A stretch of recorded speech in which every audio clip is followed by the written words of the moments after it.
kita akan menjelaskan kartu Jakarta Mahasiswa Unggul. Sama dengan tahun 2020. Untuk 2021 KJMU sama dengan prosedurnya. Kartu Jakarta Mahasiswa Unggul meningkatkan akses dan kesempatan belajar di PTN bagi peserta didik yang tidak mampu secara ekonomi dan berpotensi akademik baik. Ini tujuannya. Kalau tetap untuk siswa miskin. Memberi bantuan biaya peningkatan mutu pendidikan kepada calon mahasiswa yang memenuhi kriteria untuk menempuh pendidikan diploma sarjana sampai selesai dan tepat waktu. Meningkatkan mutu pendidikan masyarakat. Menumbuhkan motivasi bagi peserta didik untuk meningkatkan prestasi dan kompetitif. Syarat untuk mendapatkan KJMU: memiliki kartu tanda penduduk dan berdomisili di wilayah Provinsi DKI Jakarta. Jadi kalau misalnya dia tinggalnya di luar DKI tapi domisilinya di kakaknya di DKI nggak bisa. Terdaftar dalam DTKS, data terpadu kesejahteraan sosial, atau DTKS daerah. Tidak menerima beasiswa atau bantuan yang bersumber dari APBD atau APBN. Jadi kalau KJP masih bisa, tapi kalau untuk KJMU tidak bisa. Persyaratan khusus: calon mahasiswa lulus dari pendidikan menengah pada satuan pendidikan negeri atau swasta di DKI paling lama 3 tahun sebelumnya. Menerima PTN melalui jalur reguler pada PTN di bawah naungan Kemendikbud, PTN di bawah naungan Kemenak, PTS dengan akreditasi A, dan program studi yang terakreditasi A di DKI pada bidang prioritas sesuai dengan RPJMD tahun perjalanan.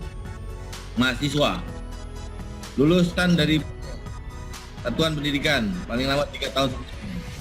Pengajuan paling lambat pada semester 2 diterima melalui jalur reguler PTN naungan Kemendikbud, Menak, dan PTS untuk akreditasi A dan program studi yang A di DKI pada bidang PTS yang memenuhi syarat KJMU. Jadi kalau misalnya perguruan tinggi swasta, inilah sekolah-sekolah yang KJMU. Sekolah tinggi filsafat Dwi Ya Karya, Trisakti, Bina Nusantara, Gunadarma, Universitas Katolik Indonesia, Atmajaya, Mercu Buana, Muhammadiyah, Prof. Dr. Hamka, Multimedia Nusantara, UNAS atau Universitas Nasional, Universitas Pancasila, Tarumanegara, dan Trisakti.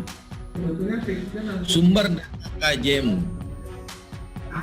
1. Pusdatin Jamsos DTKS, data terpadu kesejahteraan sosial. Jadi apabila penerima baru yang baru masuk kuliah harap konfirmasi dahulu ke Pusdatin Jamsos apakah siswa tersebut sudah termasuk dan masuk data DTKS atau belum. Kalau misalnya belum, harap konfirmasi bagaimana cara supaya terdaftar. Yang kedua, penerima e-seating, penerima nama. Jadi kalau misalnya udah menerima KJMU, untuk kelanjutannya pasti namanya ada di 2021 tahap 1. Peruntukan dana KJMU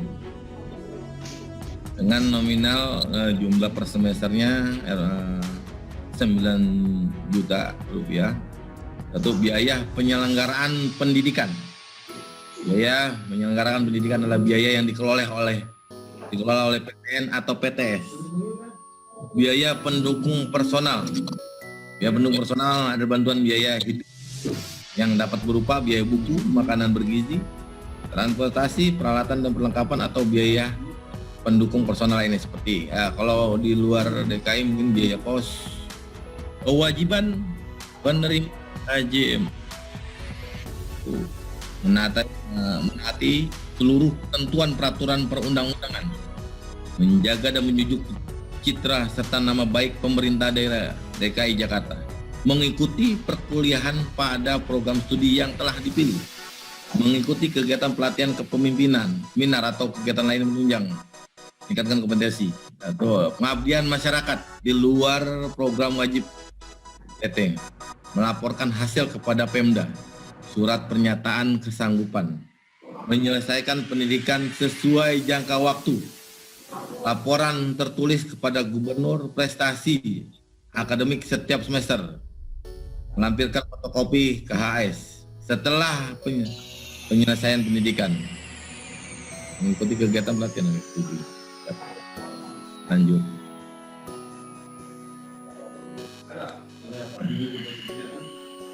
Ini larangan untuk penerima KJMU berhenti atas permintaan sendiri sebagai mahasiswa. Jadi kalau sudah berhenti dan membuat surat pernyataan, langsung terputus. 2. Cuti akademik. Penerima KJMU tidak boleh melakukan cuti akademik, melalaikan dan atau dengan sengaja memperpanjang waktu pendidikan. Jadi kalau waktunya langsung 3 tahun ya 3 tahun harus selesai. Melanggar kewajiban dan larangan yang berlaku di PTN atau PTS. Pindah dari program pendidikan yang telah. Jadi kalau misalnya dia jurusannya teknik, larinya ekonomi, nggak boleh itu. Selama 2 semester berturut-turut mendapatkan IPK PTN di bawah IPK yang telah ditetapkan oleh PTN masing-masing. PTS di bawah 3,0 prodi sosial, di bawah 275 prodi penerima bantuan biaya personal, penerima lainnya baik pemerintah maupun, jadi nggak boleh mendapatkan selain daripada dana bantuan KJMU di luar dana APBD, di dalam dana APBD dan APBN. Mekanisme dan timeline pendataan KJMU tahap 1 tahun 2021. Step pertama, penerima menyerahkan berkas pendaftaran. Kalau misalnya KJP enggak, tapi kalau KJMU menyerahkan berkas ke sekolah. Melakukan penginputan. Kalau KJMU penginputan oleh pihak sekolah SMA, SMK atau MA. Setelah tanggal 15 sampai dengan 4 Maret melakukan penginputan, tanggal 8 sampai 10 Maret pemadanan data. Pemadanan data apabila siswa itu terdaftar di TKS masuk langsung ke sistem sekolah. Step 4, verifikasi dan persetujuan kepala sekolah. Pengumuman dan calon penerima di sekolah 6 hari kerja. Bagi siswa tidak terdaftar, menghubungi Pusdatin Jamsos untuk terdaftarnya di TKS. Step 5, tanggal 29 sampai 31 Maret, verifikasi dan persetujuan kepala dinas. Step 6, penetapan menerima melalui keputusan gubernur daerah. Perbedaan mendasar KJMU. Yang lama berdomisili memiliki kartu tanda penduduk. Yang baru sama. Yang lama berasal dari keluarga tidak mampu, terdaftar dalam BDT atau sumber data lain yang ditetapkan dengan putusan gubernur. Kalau dulu BDT, kalau sekarang ini BDTKS, data terpadu kesejahteraan sosial. Yang lama tidak menerima beasiswa bantuan pendidikan lain. Yang baru pun tidak boleh menerima beasiswa bantuan pendidikan yang bersumber dari APBD maupun APBN. Kalau yang lama memiliki SKTM yang dibuat oleh pihak sekolah ke kelurahan permohonan. Tapi untuk tahap 2020 tahap 2 dan 2021 tahap 1 tidak memiliki SKTM. Jadi SKTM ini langsung yang memverifikasi adalah pihak Pusdatin. Mekanismenya peserta yang lama melakukan pendaftaran melalui sekolah. Dan sekolah memverifikasi ke rumah peserta. Yang menentukan adalah sekolah. Tapi yang baru ini 2020 tahap 2 dan 2021 tahap 1. Peserta didik tetap melakukan pendaftaran. Bila tidak terdaftar harus daftar dulu ke kelurahan untuk DTKS. Dan untuk kelayakan penerima KJMU itu yang menentukan adalah Pusdatin Jamsos yang di kelurahan masing-masing penerima. Hari ini saya akan menjelaskan tentang bagaimana sekilas tentang Sikladimas. sistem kelola pengaduan terintegrasi masyarakat. Ini adalah suatu gagasan yang sangat bagus yang dibuat oleh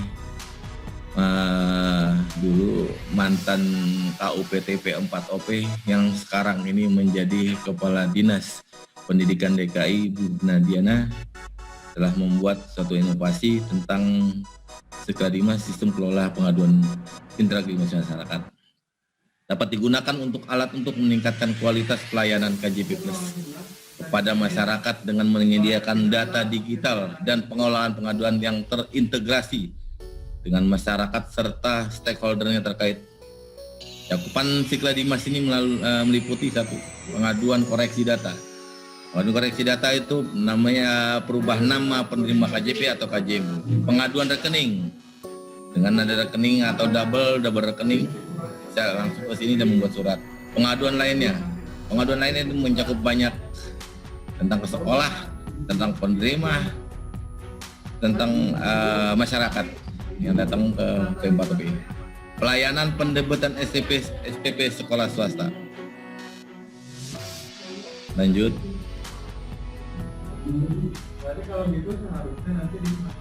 Latar belakang Sekladimas. Kondisi saat ini masyarakat yang datang langsung per hari itu sekitar 200 sampai 300 orang. Karena pandemi kita bataskan 150 orang. Pengelolaan pengaduan KJP Plus masih manual dulu, belum terekam dan belum terintegrasi. Belum ada koordinasi dengan integrasi dalam penanganan pengaduan KJP Plus. Belum ada monitoring tindak lanjut pengaduan KJP Plus. Masalahnya belum ada sistem pengelolaan pengaduan KJP Plus yang terintegrasi. Inovasi membuat sistem kelola pengaduan integrasi masyarakat Sekladimas untuk meningkatkan pelayanan kepada masyarakat. Kondisi yang diharapkan, perekaman pengaduan KJP yang datang ke sini ke P4OP Dinas Pendidikan, pengelolaan surat tindak lanjut pengaduan KJP Plus dilakukan secara digital, koordinasi pengaduan KJP Plus yang terintegrasi dengan sekolah dan Bank DKI. Adanya monitoring tindak lanjut pengaduan KJP Plus, jadi pihak penerima bisa datang untuk pengaduan P4OP dan pengaduan itu terekam di dalam sistem Sekladimas. Lanjut. Mas. Internal mempermudah pencarian riwayat pengaduan KJP. Jadi pengaduan yang lama-lama bisa langsung kita cari apakah penerima KJP itu sudah pernah kesini atau belum. Pengelolaan pesuratan tindak lanjut pengaduan KJP Plus dilakukan secara digital. Koordinasi pengaduan KJP Plus yang terintegrasi dengan Bank DKI. Jadi apabila dengan hubungannya penerima KJP ke sini, nanti kita konfirmasi ke Bank DKI langsung terkoneksi dengan sana, dengan Bank DKI. Adanya monitoring tindak lanjut pengaduan KJP Plus. Petugas pelayanan dapat melakukan pelayanan pengaduan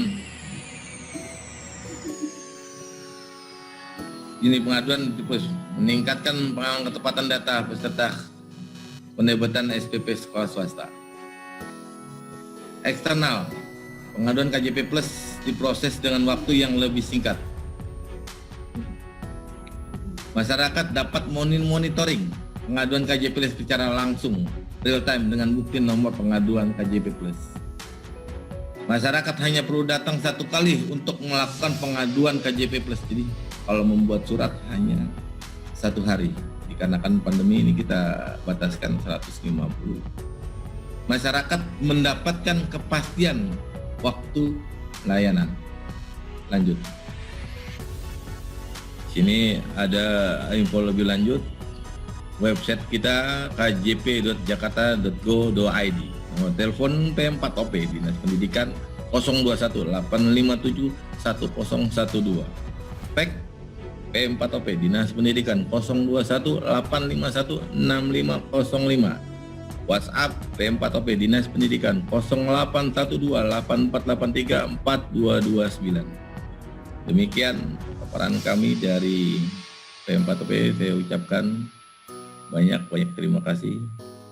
Wabillahi taufiq wal hidayah. Wassalamualaikum warahmatullahi wabarakatuh.